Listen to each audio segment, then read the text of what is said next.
बिस्मिल्लाहिर्रहमानिर्रहीम। शुरू अल्लाह के नाम से जो निहायत मेहरबान और बख्शने वाला है। आते हैं जी आज अपने टॉपिक की तरफ। आज हमारा टॉपिक है electric flux, second year electric flux, जो इम्पोर्टेंट टॉपिक भी है हमारे पास। Sir what is electric flux? थोड़ा सा मुश्किल टॉपिक भी है, लेकिन समझना होगा हमें इसको, क्योंकि इसके बगैर हमारे पास कोई चारा नहीं है इसको समझने का। तो इलेक्ट्रिक फ्लक्स हमारे पास क्या है? सपोज कर लो ये मैंने एक चार्ज रखा। अब लास्ट लेक्चर में हमने इलेक्ट्रिक फील्ड और इलेक्ट्रिक फील्ड इंटेंसिटी पढ़ी थी। सपोज कर लो ये पॉजिटिव चार्ज हैं, तो हमने पढ़ा है कि पॉजिटिव चार्ज से फील्ड लाइन जाते हैं बाहर की तरफ। ये हमारे पास इलेक्ट्रिक फील्ड लाइंस आ रहे हैं बाहर की तरफ। आपने यहाँ कोई सा एरिया रख दिया, ये आपने एक एरिया रख दिया, सपोज आपने अपना हाथ रख दिया या आपने अपना यहाँ पर कोई पेज रख दिया, तो ये आपने एक एरिया रख दिया।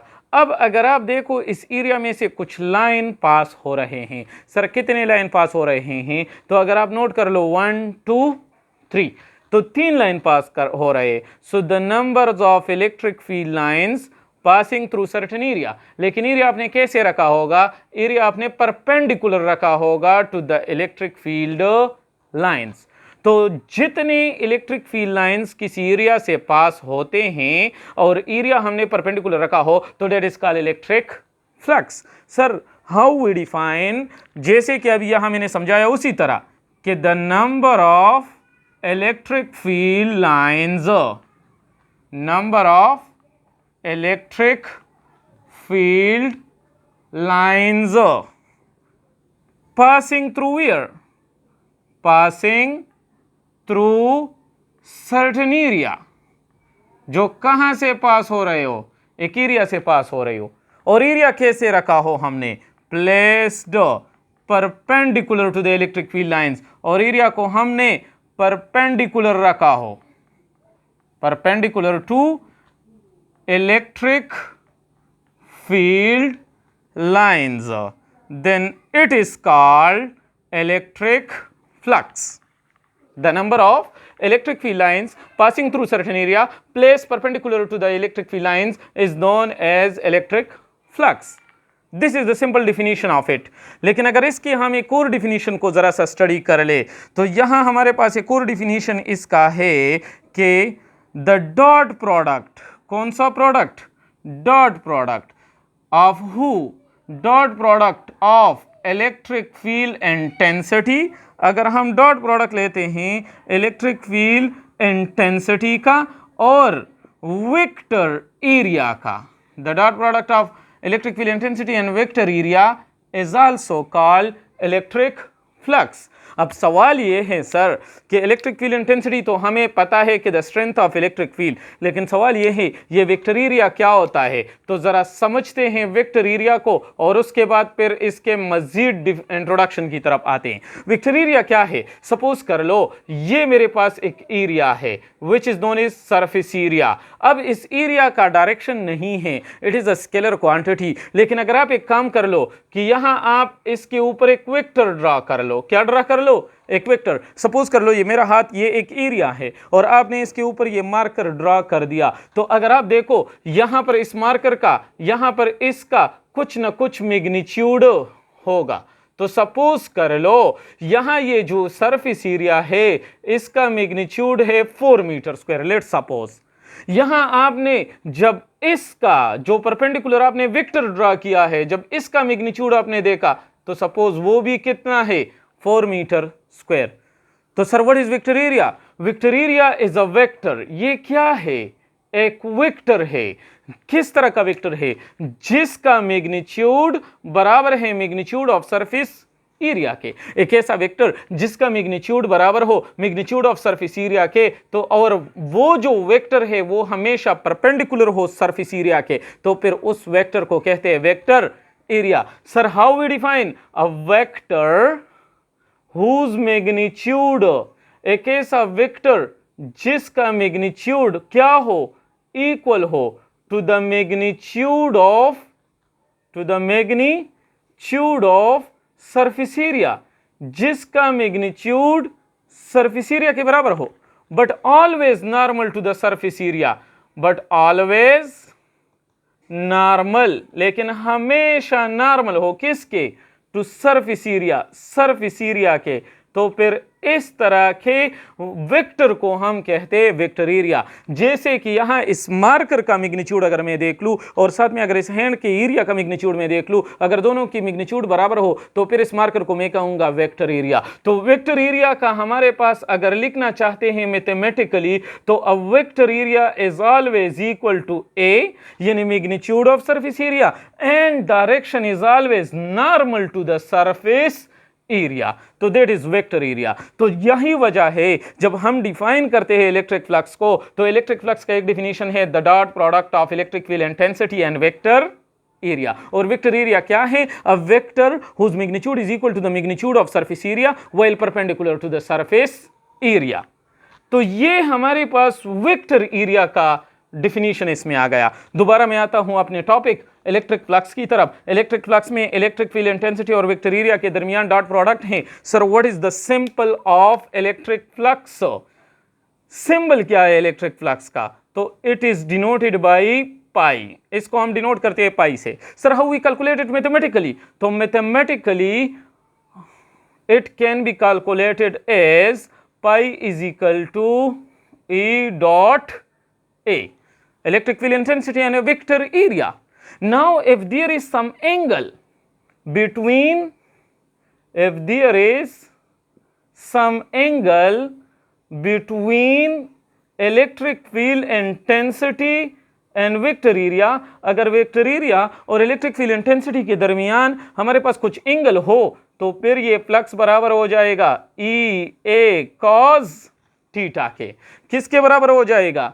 ई A cos theta, E A cos theta के बराबर हो जाएगा। कब? जब इंटेंसिटी और वेक्टर एरिया के दरमियान, याद रखो this angle is lies between electric field intensity and vector area.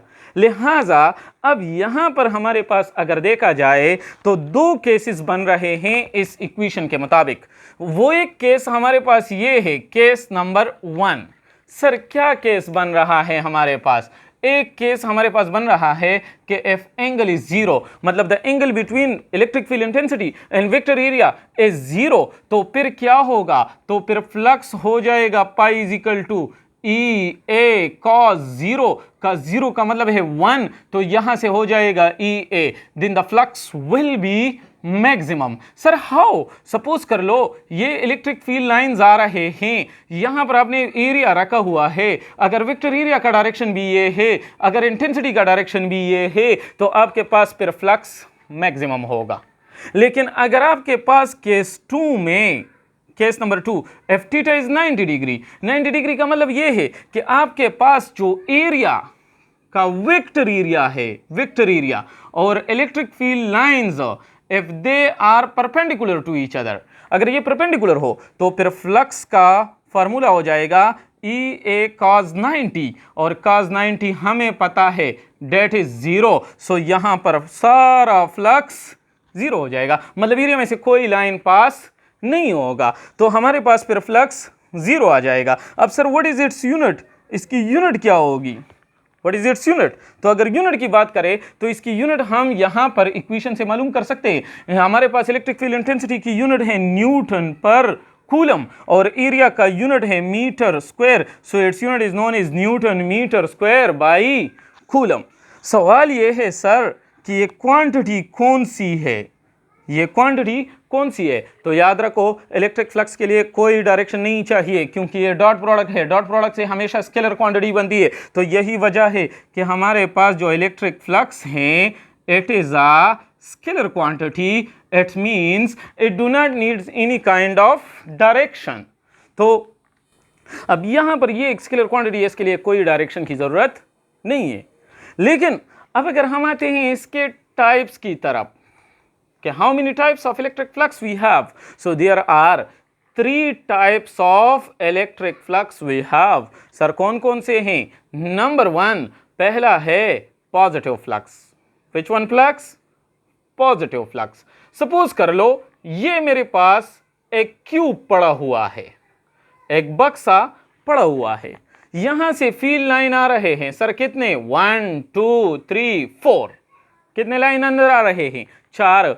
यहां से मैंने देखा कि यहां से फील्ड लाइन निकल रहे हैं सर कितने 5, कितने अंदर आ रहे हैं 4, बाहर कितने जा रहे हैं 5। अगर आप नेट फ्लक्स की बात देखो तो ये 4 तो 4 के साथ बैलेंस हो गया, लेकिन ये एक लाइन ज्यादा बाहर निकल रहा है। तो अगर आपके पास number of electric field line ज्यादा बाहर जा रहे हो और कम अंदर आ रहे हो तो फिर इस सरफेस का जो फ्लक्स है that is called positive flux. So sir, how we define? We defined as if the net flux, बल्कि net field lines, if the net field lines are going outward from a surface, अगर net field lines बाहर जा रहे हो किसी surface से, then that flux is known as positive flux. Second one is the negative flux. दूसरा flux हमारे पास कौन सा है sir? That is negative flux. Negative flux में क्या होगा? तो नेगेटिव फ्लक्स में सपोज यही एग्जांपल मैं ले लेता हूं। सपोज यहां हमारे पास एक क्यूब पड़ा हुआ था, इस क्यूब में मैंने देखा कि यहां हमारे पास फील्ड लाइन आ रहे हैं कितने 4, निकल कितने रहे हैं 3, तो हमारे पास अंदर आ रहे हैं ज्यादा, बाहर जा रहे हैं कम। तो अगर नेट फील्ड लाइंस की बात करूंगा तो net field lines are going inward. So if the net field lines are going inward, अगर नेट फील्ड लाइन कहां जा रहे हो? अंदर की तरफ जा रहे हो। If the net field lines going inward to a surface, then that flux is called negative flux. तो फिर उस फ्लक्स को हम कहेंगे नेगेटिव फ्लक्स। और तीसरा हमारे पास है zero flux. Sir what is zero flux? Zero flux का क्या मतलब है? तो अगर आप यहां यही क्यूब कंसिडर कर लो जो हमने ऊपर कंसिडर किया है, सपोज कर लो यहां से कितने लाइन आ रहे हैं 3, बाहर कितने जा रहे हैं 3, तो जितने फील्ड लाइन अंदर आ रहे हैं उतनी फील्ड लाइंस बाहर भी जा रहे हैं। तो इस केस में सरफेस का जो फ्लक्स होगा that is 0। So if no net field lines going outward nor inward, मतलब इफ एंटरिंग फील्ड लाइंस, अगर आपके पास एंटरिंग जो फील्ड लाइंस है, एंटरिंग फील्ड लाइंस अगर ये बराबर हो लिविंग फील्ड लाइंस के, आउटवर्ड फील्ड लाइंस के, then that flux is called zero flux. तो इस तरह हमारे पास फ्लक्स के बन गए 3 types. So this is something about electric flux and its types. Thank you very much.